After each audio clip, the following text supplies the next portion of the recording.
Inkuru nk'iyi kandi yatashye mu matwi ya Dr Valentine Uwamariya nawe wari umaze umwaka muri Minisiteri y'Ibidukikije asimburwa na Dr Arakwiye Bernadette, naho Eric Rwigamba wari umunyamabanga wa leta muri Minisiteri y'Ubuhinzi n'Ubworozi asimburwa na Dr Ndabamenye Telesforo. Byinshi kuri izi mpinduka zikomeye cyane zakozwe n'umukuru w'igihugu cy'u Rwanda bikanze zigarukeho mbere y'uko mbaha indi nshamake y'amakuru y'ingenzi agezweho muri aka kanya. Reka tuyahere muri Kindu ni mu burasirazuba bwa Repubulika Iharanira Demokarasi ya Kongo. Amakuru aturukaho aravuga yuko mu ijoro ryo ku itariki ya 19 Ukuboza 2025 muri Repubulika ya Demokarasi ya Kongo habaye agashya ubwo abagenzi benshi bari muri Boeing 737-800 batuye gusohokamo basimbutse metero hafi eshatu uvuye ku muryango w'indege kubera ko nta ngazi zari zihari. Nyuma yo gutegereza amasaha menshi cyane kandi nta makuru babona ava muri kompanyi y'indege, bamwe bahisemo gusimbuka mu ndege yari yavuye Kinshasa igeze ku kibuga cy'indege cya Kindu mu murwa mukuru w'intara Maniema mu burasirazuba bushyira hagati muri Repubulika ya Demokarasi ya Kongo. Amashusho yashyizwe ku mbuga nkoranyambaga yakomeje kugenda abigaragaza. Mu yandi makuru kandi mu buryo bw'inshamake kugira ngo tujye ku nkuru yacu y'impinduka zikomeye cyane, reka mbabwire ko Perezida Felix Tshisekedi yunamiye FARDC na Wazalendo zaguye ku rugamba. Perezida Felix Antoine Tshisekedi wa Repubulika ya Demokarasi ya Kongo yunamiye abasirikare mu ngabo z'igihugu cye n'abarwanyi imitwe Wazalendo biciwe mu ntambara ikomeje gusakiranya ubutegetsi bwe n'inyeshyamba zo mu mutwe wa AFC 23. Perezida Felix Tshisekedi yunamiye abo basirikare n'abarwanyi babafasha ku rugamba. Ijambo rijyanye n'umunsi mukuru wa Noheli yagejeje ku banyekongo. Ni ijambo yavuze nyuma y'imyaka 4 ingabo z'igihugu ze n'inyeshyamba zo mu mutwe wa AFC 23 bari mu ntambara imaze imyaka 4 ibera mu burasirazuba bwa Kongo Kinshasa. Perezida Felix Tshisekedi wari kumwe n'umugore we Denise Nyakel yavuze ko bakomeje gutekereza ku baturage bo mu burasirazuba bwa Kongo bagizweho ingaruka n'iyo ntambara, cyo kimwe nawe yatumye babaho mu gahinda, ubwoba n'umubabaro. Yaboneyeho kunamira abasirikare ba FARDC n'abarwanyi ba Wazalendo biciwe muri iriya ntambara. Ati ku ngabo zacu zihora ziri maso za FARDC n'abawazalendo bapfuye kubwo kurinda ubusugire bw'ubutaka bwacu, ndagira ngo mbunamire. Bwana Felix Tshisekedi yijeje ko igihugu cye gihoza ku mutima bariya bose baguye ku rugamba. Perezida wa Repubulika ya Demokarasi ya Kongo kandi yemeje ko uyu mwaka 2025 wabaye umwaka ugoye cyane ku gihugu cye, ariko kikaba cyaritwaye neza kandi gikomeza guhangana uko yagiye abigarukaho mukuru w'igihugu cya Repubulika ya Demokarasi ya Kongo. Muri turi amakuru avayo aravuga yuko imirwano ikaze yahuje FARDC n'inyeshyamba za Thomas Lubanga kwa gatatu tariki 24 Ukuboza. Imirwano ikaze yadutse hagati y'ingabo za Repubulika ya Demokarasi ya Kongo FARDC n'inyeshyamba z'umutwe wa Convention pour la Révolution Populaire CRP uyobowe na Thomas Lubanga. Imirwano ibereye Ibule, umujyi uherereye muri metero byinshi cyane uvuye Ibunia muri teritwari ya Djogo mu ntara ya Ituri.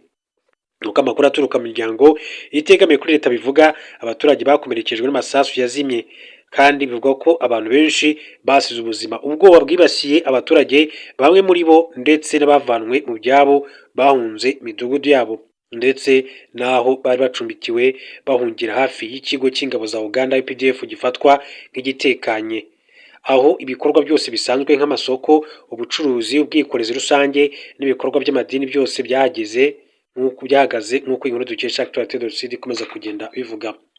Mbere gato yuko tujya ku nkuru yacu, reka mbabwire ko mu gihugu cya Tanzania amakuru avuga yuko hateguwe imyigaragambyo ku munsi wa Noheli. Muri Tanzania impirimbanyi zahamagariye abaturage imyigaragambyo ku munsi wo kwa 4 tariki 25 Ukuboza, ku munsi wa Noheli, ngo bashakaga kwibuka abazize urugomo rwakurikiye amatora perezida yo mu Kwakira, ariko nyuma y'ubukangurambaga bwananiranye ku itariki ya 9 Ukuboza.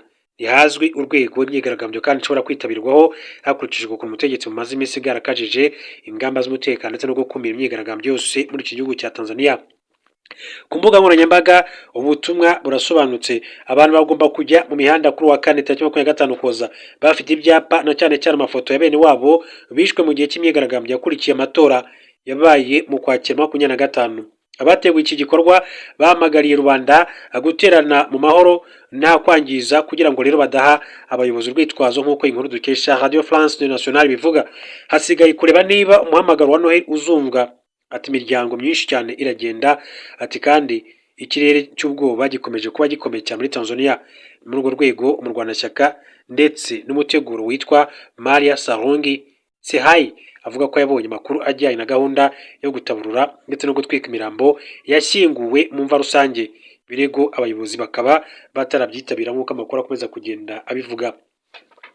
Ikaze kuri aya makuru ku buryo burambuye, mbabwire ko hari abavuye muri guverinoma rugikubita impinduka zakozwe mu nzego nkuru z'igihugu cy'u Rwanda muri 2025 muri Nyakanga 2025 nyuma y'ibirori byo kwibohora ku nshuro 31 inkuru ikomeye cyane yabaye guverinoma nshya ya Dr Justin Nsengiyumva wagizwe minisitiri w'intebe mushya w'u Rwanda asimbuye Dr Edouard Ngirente. Ni impinduka yatse izindi zakozwe kuko uwashyizeho guverinoma iyo agiye nayo ihita yegura umukoreye mu ngata agashyiraho inshya. Dr Edouard Ngirente wari umaze imyaka hafi 8 yabererekeye Dr Justin Nsengiyumva. Byatumye bamwe mu bari bamaze amezi muri guverinoma nka Dr Patrice Mugenzi wari minisitiri w'ubutegetsi bw'igihugu kuva mu Kwakira 24 yibura ku rutonde rw'abakomeza inshingano nk'aba minisitiri muri guverinoma yashyizweho tariki 24 Nyakanga 2025. Inkuru nk'iyi kandi yatashye mu matwi ya Dr Valentine Uwamariya nawe wari umaze umwaka muri minisiteri y'ibidukikije asimburwa na Dr Arakwiye Bernadette, naho Eric Rwigamba wari umunyamabanga wa leta muri minisiteri y'ubuhinzi n'ubworozi asimburwa na Dr Ndamenye Teresphore. Hari abatararambye muri guverinoma umwaka wa 2025 watangiye muri minisiteri y'ubutegetsi bw'igihugu hari amaraso mashya kuko Dr Patrice Mugenzi yinjiye muri izi nshingano ku wa 18 Ukwakira 2024 asimbuye Musabyimana Jean Claude. Nyuma y'amezi 9 umugabo yavuye muri guverinoma asimburwa na Dominique Habimana ku 24 Nyakanga 2025 ubwo hashyirwagaho guverinoma nshya. Akimara kumenya ko yasimbujwe muri guverinoma yahise rero yandika kuri X ashimira Perezida Paul Kagame amahirwe ati mwampaye yo gukorera igihugu cy'u Rwanda. Nabigiyeho byinshi kandi ndacyaharanira gukorera u Rwanda n'abanyarwanda muri rusange. Uwari minisitiri w'ubuhinzi n'ubworozi Dr Marc Cyubahiro Bagabe we yari yagumye muri guverinoma nshya yatangiye imirimo muri Nyakanga 2025 ariko nyuma y'amezi 4 gusa yahise asimbuzwa Dr Teresphore Ndabamenye wari umunyamabanga wa leta muri minisiteri. Kuri Dr Ndabamenye amata yabyaye amavuta ubwo tariki ya 1 Ukuboza 2025 yavuye ku mwanya w'umunyamabanga wa leta muri Minagri yaramazeho amezi 4 atagirwa minisitiri w'ubuhinzi n'ubworozi. Umwanya yari arimo uhabwa Dr Uwituze Solange. Muri minisiteri y'ububanyi n'amahanga naho General Richard James Kabarebe wari wagumye muri guverinoma nshya yashyizweho muri Nyakanga 2025 tariki ya 1 Ukuboza yasimbuwe na Dr Yusta Kayitesi wari umaze umwaka umwe muri Sena y'u Rwanda. Kuva tariki ya 1 Ukuboza General Richard James Kabarebe yahise yagirwa mujyanama mukuru mu by'umutekano muri Perezidansi ya Repubulika. Hari aho abanyamabanga bahoraho basimbujwe batamaze iminsi. Abanyamabanga bahoraho muri za minisiteri ntabwo bari bagize guverinoma ariko nabo bashyirwaho n'umukuru w'igihugu cy'u Rwanda. Mu bashyizweho muri 2025 hari n'abavuye muri izo nshingano mu gihe gito cyane ku buryo bigoye ko hari igikomeye baba barazikozemo. Urugero ni ibyabaye kuri Dr Mohamed Semakula wagizwe umunyamabanga uhoraho muri minisiteri y'ubuzima kwa 16 Nyakanga ariko inama y'aminisitiri yo ku itariki 28 Ugushyingo 2025 imusimbuza Ndayizigiye Jean Marie Vianney. Dr Semakula yamaze amezi 4 ari umunyamabanga uhoraho muri minisiteri y'ubuzima mu Rwanda. Undi uzakomeza kuzirikana 2025 ni Giselle Muhumuza wamaze imyaka itari mike ayobora Wasake Utility Limited ariko kwa 16 Nyakanga agirwa umunyamabanga uhoraho muri minisiteri y'ibikorwa remezo. Akaba mugani w'akaryoshye kadahora mu itama. Umubyeyi yamaze iminsi mike cyane muri izi nshingano ahita atangira gukurikiranwaho ibyaha atabwa muri yombi ndetse yisanga mu nkiko kubera ibikorwa bimwe byakozwe agikorera muri Wasake Group Limited. Yasimbuwe na Kanof Manishimwe wagizwe umunyamabanga uhoraho muri Minefra tariki ya 18 Nzeri 2025 nyuma y'iminsi mike Muhumuza akurikiranwe n'ubutabera. Mu bandi uyu mwaka usize batakiri mu kazi ka minisiteri harimo Uwayezu Jean François Regis wari umunyamabanga uhoraho muri minisiteri ya siporo yasimbuwe kwa 16 Nyakanga 2025 na Chandi Basomingera. Uyu mwaka waranzwe n'ingobiri y'ifungwa ry'abayobozi bamwe ariko bica igikuba muri Wasake Group Limited ubwo Professeur Omar Munyaneza wari umuyobozi mukuru wayo yatabwa muri yombi muri Kanama 2025 akurikiranyweho ibyaha bya ruswa itonesha no gusaba ishimisha mubiri rishingiye ku gitsina. Urugendo rwe muri iki kigo rwahise rushyirwaho akadomo. Muri Nzeri urukiko rwisumbuye rwa Nyarugenge rwategetse Professeur Munyaneza, Giselle Muhumuza wayoboye Wasake Utility na Dominique Murekezi wayoboraga Wasake Development ko bafungurwa by'agateganyo bagakurikiranwa bari hanze. Ibyo rero impinduka zikomeye cyane zabaye muri mwaka wa 2025. Hanyuma reka tunyuze amaso no mu yandi makuru atandukanye bakomeje kugenda avugwa, byinshi cyane baba byakomeje kugenda bigarukaho ibitangazamakuru bitandukanye imbere mu Rwanda ndetse no hanze y'igihugu cy'u Rwanda. Reka mbabwire ko mu yandi makuru Amerika yagabye igitero gikomeye cyane ku byihebe muri Nigeria. Perezida wa Leta Zunze Ubumwe za Amerika Donald Trump yatangaje ko ku mugoroba wa 25 Ukuboza 2025 ingabo z'igihugu cye zagabye igitero gikomeye cyane ku mutwe w'iterabwoba wa Islamic State mu majyaruguru y'uburengerazuba bwa Nigeria. Trump yagize ati ku mugoroba hashingiwe ku ibwiriza ryanjye nk'umugaba w'ikirenga, Amerika yagabye igitero gifite imbaraga kandi simusiga ku byihebe bya Islamic State mu majyaruguru y'uburengerazuba bwa Nigeria byibasiraga bikica cyane cyane abasivili b'inzirakarengane ku kigero kitigeze kibaho imyaka myinshi yewe n'ibinyejana. Iki gitero kigabwe nyuma y'iminsi myinshi Amerika igaragaza ko ibyihebe bikomeje kwibasira abakirisitu mu majyaruguru y'uburengerazuba bwa Nigeria kandi ko leta ya Nigeria ntacyo bikoraho. Amerika yashyize Nigeria ku rutonde rw'ibihugu biteye impungenge bitewe n'ibitero by'ibyihebe. Mu Gushyingo 2025 Trump yaburiye Nigeria ko igihugu cye kizatabara abakirisitu mu gihe ubwicanyi bakorerwa butahagarara. Leta ya Nigeria yemeye ko koko ibyihebe bitera abasivili bikanabashimuta, ariko ko abibasirwa atari abakirisitu gusa kuko nabo mu yandi madini arimo na Islam nabo bibasirwa cyane. Ubuyobozi bw'ingabo za Amerika zishinzwe Afurika AFRICOM bwatangaje ko iki gitero cyagabwe muri leta ya Sokoto kandi ko cyahamije ikigo cy'imyitozo cy'umutwe wa Islamic State Sahel. Umwe mu bayobozi bo muri Amerika yatangaje ko iki gitero cyifashishije ubwato n'indege. AFRICOM yemeza ko ibyihebe byinshi cyane byishwe kandi ko nta makuru agaragaza ko hari umusivili wapfuye cyangwa wakomeretse.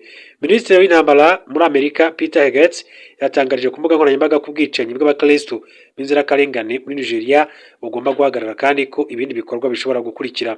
Minisiteri y'Ububanyi n'Amahanga ya Nigeria yatangaje ko habayeho ubufatanye bw'inzego z'ubutasi z'ibihugu byombi kugira ngo iki gitero kigende neza. Akaba rero ari Leta Zunze Ubumwe za Amerika ziba zikomeza kugenda zibigarukaho. Hanyuma mbabwire ko mu gitondo cyo kuri wa kane abaturage baturutse hirya no hino ku isi bongeye guhurira i Bethlehem muri Israel mu rwego rwo kwizihiza umunsi bazirikana ivuka rya Yezu Kristo uzwi nka Noheli. Rero nyuma y'imyaka 2 bitabaho kubera intambara imaze igihe ihuza iki gihugu ndetse na Hamas. Bethlehem ibarizwa muri West Bank ariko mu gice kigenzurwa na Israel. Ibyishimo byo kwizihiza Noheli byari Bethlehem byari bivanze n'agahinda k'abanyapalestine batuye muri ntara ya West Bank. Bivuga ko bangiwe kwinjira ahasomewe misa ya mu gitondo yabereye mu rusengero ruzwi nka The Church of the Nativity mbere y'uko mu ijoro rya Noheli aho ibihumbi by'abaturage barimo na Palestine bahuriraga mu kibuga cyitwa Menga Square. Nubwo abantu benshi cyane bitabira ibirori byo kwizihiza Noheli i Bethlehem, harimo abandi benshi cyane biganjemo abanyapalestine bangiwe kwinjira. Ibi byatangajwe n'umwe mu bayobozi bo muri Palestine witwa Mustafa Barghouti wavuze ko intara ya West Bank izengurutswe n'abasirikare ba Israel ndetse ko bigoye kwinjiramo cyangwa kuba basohoka. Iyi misa yasomwe n'intumwa ya Kiliziya Gatolika ya Jerusalem Cardinal Pierre Baptiste Pizzaballa wavuze ko ari ikimenyetso gikomeye cyane kuba i Bethlehem hongeye kubera ibirori byo kwizihiza Noheli. Yagize ati ubutumwa natanze bwo kuri Noheli ntabwo bugenewe abatuye i Bethlehem gusa ahubwo bugenewe isi yose. Icyo nabonye ni urumuri kandi urwo rumuri ntabwo ari urw'izuba ahubwo ni urumuri rw'amasura yanyu meza. Uyu munsi twahisemo kuba urumuri rwa Bethlehem, urumuri rw'isi, kandi twahisemo kubazanira amahoro dukomeza kubasengera binyuze mu mitima yacu. Umujyi wa Bethlehem niwo byizerwa ko Yezu yavukiyemo. Iyo habura amasaha make ngo Noheli igere hahurira abamwizera benshi kugira ngo rero itangire bari mu rusengero. Yerusalemu umurwa mukuru uherereye mu ntara ya West Bank igenzurwa na leta ya Israel. Ni igice kiri mu makimbirane hagati y'iki gihugu na Palestine ihamya ko yacyambuwe. Amateka maze imyaka myinshi cyane agaragaza ko intambara y'ingabo za Israel n'umutwe wa Hamas ukomoka muri Palestine bashingira kuri West Bank igasemburwa cyane uko Israel yashatse ko Yerusalemu yaba umurwa mukuru wayo aho kuba Tel Aviv. Iyi mpamvu niyo yatumye Hamas igaba ibitero byo ku butaka mu majyepfo ya Israel tariki ya 7 Ukwakira mwaka wa 2023, yica ababarirwa mu 200 barimo abasivili, abasirikare n'abapolisi, ifata mu bugwate abandi 140. Ibi byatumye Israel yahise itangira kurasa ibisasu mu ntara ya Gaza iri muri Palestine, aho cyasobanuriraga amahanga ko kigamije kurandura burundu uyu mutwe wa Hamas muri rusange.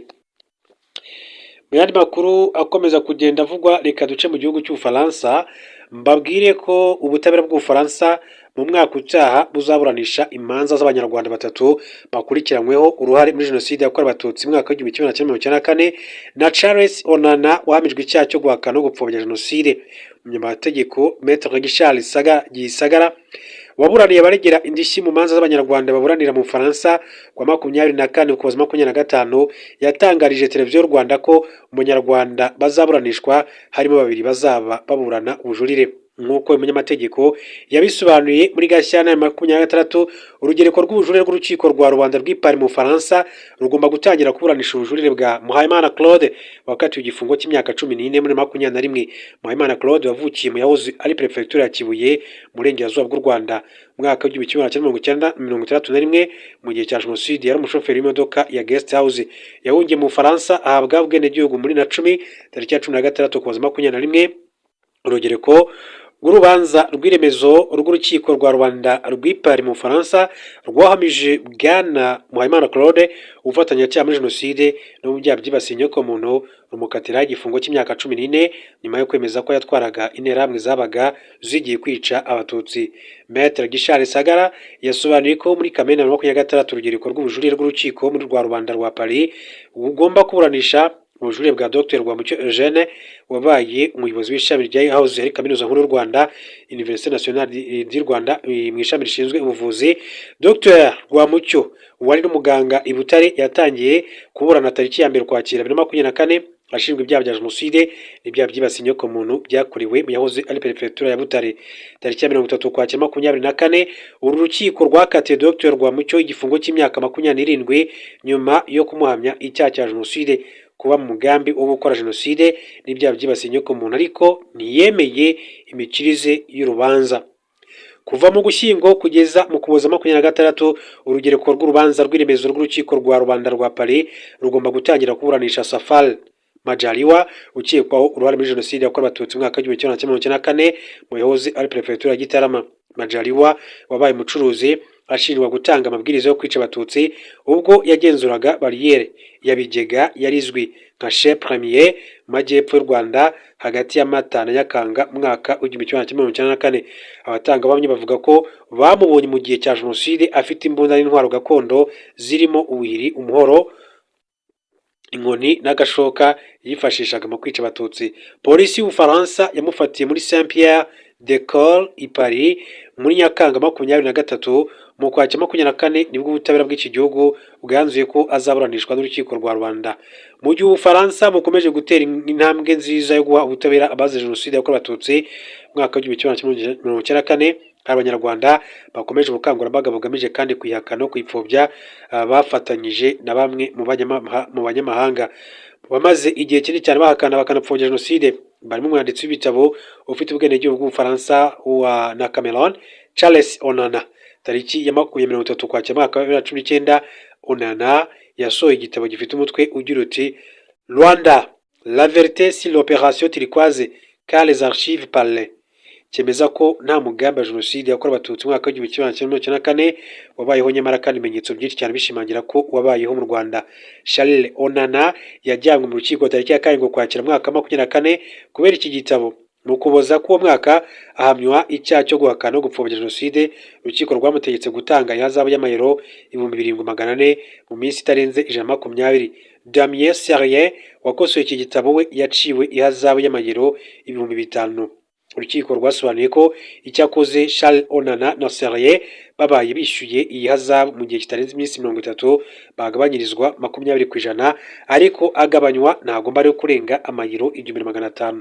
Charles Onana na Serrier kandi bategetswe guha indishyi y'ibihumbi 11 by'amayero. Imiryango itandukanye yatanze ikirego, arimo 1,000 bagombaga guha Ibuka France, 2 bagombaga guha icyitwa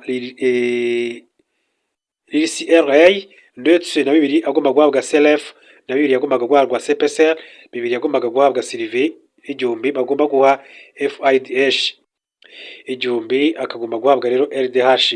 Maître Richard Gisagara yatangaje ko urubanza rw'ubujurire rwa Charles Onana rugomba kuba muri Gashyantare 2026 kandi ko ruzaba ari urw'amateka bitewe n'uko hari abantu benshi cyane bashyigikiye umwanditsi barimo abishyuwe n'ubutegetsi bwa Repubulika ya Demokarasi ya Kongo. Umubano wa Charles Onana na leta ya RDC ushingiye ku kuba amaze igihe kinini cyane ayifasha gushinja u Rwanda gufasha mutwe twaje intwaro wa M23 ugenzura ibice byinshi byo mu ntara y'Amajyaruguru na Kivu y'Amajyepfo Burasirazuba bwa Repubulika Iharanira Demokarasi ya Kongo.